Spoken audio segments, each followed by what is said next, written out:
History is filled with famous kings and queens, but what about the rulers who held all the power, commanded vast armies, and shaped nations, yet were never officially crowned? Today, we're diving into the story of one of history's most powerful uncrowned monarchs, a warrior whose name echoed across the land, but was denied the ultimate title. This is the tale of a king that history refused to crown. Imagine a man born into a world of chaos and conflict.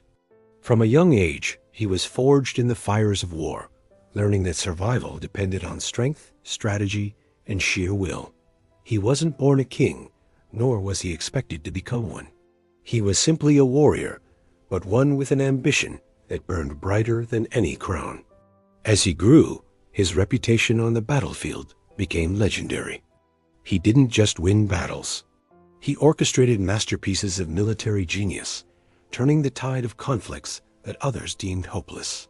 Soldiers flocked to his banner, not out of duty to a kingdom, but out of loyalty to him. They saw in him not just a commander, but a true leader. Soon, his influence grew beyond the battlefield. While the official king sat on the throne, it was our warrior who was making the real decisions. He managed the kingdom's finances, negotiated with foreign powers, and enacted laws that brought stability to a realm teetering on the brink of collapse. The common people loved him. They saw him as their protector, their provider, the strong hand guiding them through turbulent times.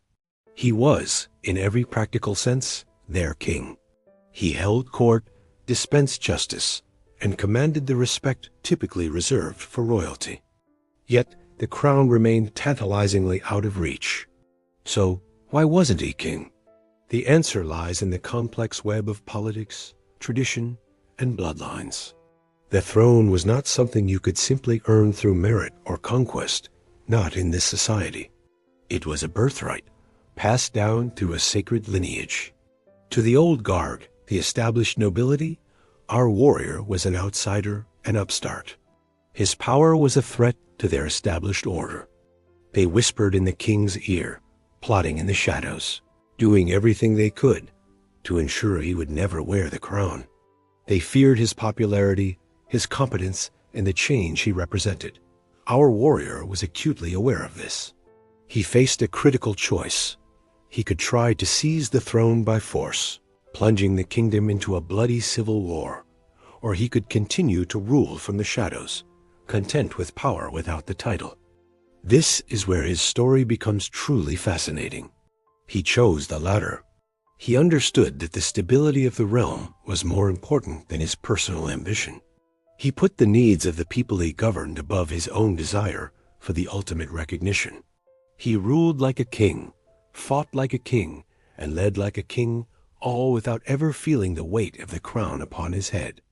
This role of the power behind the throne is a recurring theme in history. Think of figures like the Japanese shoguns, who held the real military and political power while the emperor served as a symbolic figurehead, or the mayors of the palace in the Frankish kingdoms, who effectively ruled while the Merovingian kings became mere figureheads. Our warrior's story fits perfectly into this archetype.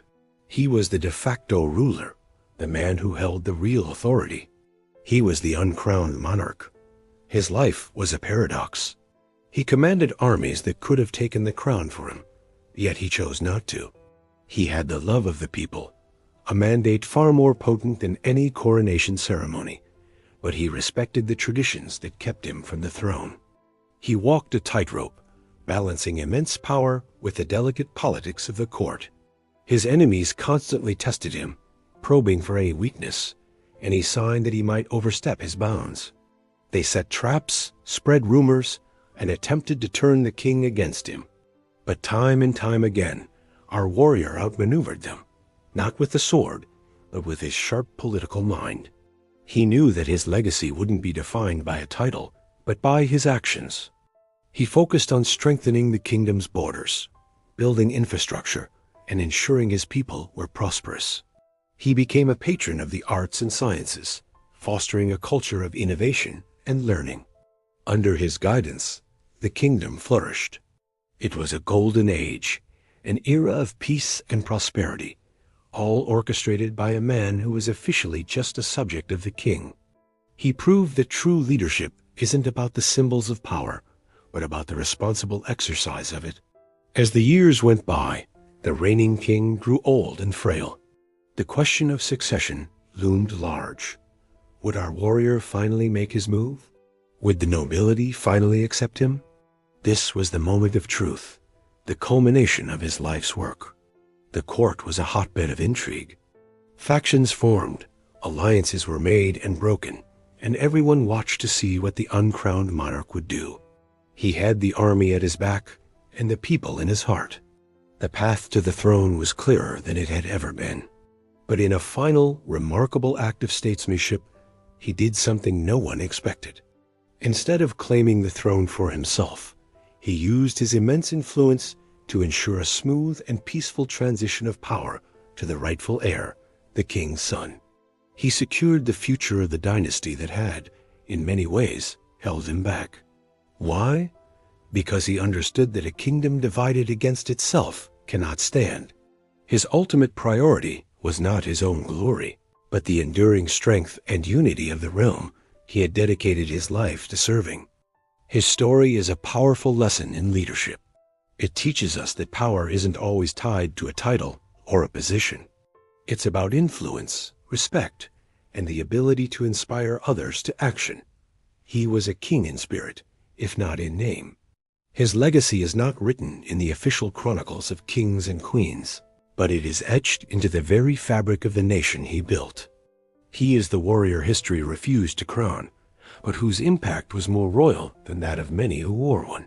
He reminds us that true power lies not in what you are called, but in what you do. The tale of the uncrowned monarch forces us to reconsider our definition of what it means to be a ruler. Is it the crown, the ceremony, the bloodline? Or is it the burden of responsibility, the weight of decisions, and the unwavering commitment to the people? This warrior, this shadow king, demonstrated that the latter is far more important. His name might not be on the list of official kings, but his story is one of the most compelling chapters in the annals of power. Thank you for watching. If you enjoyed this journey into the hidden corners of history, don't forget to like, subscribe, and hit that notification bell for more stories of the figures that time almost forgot.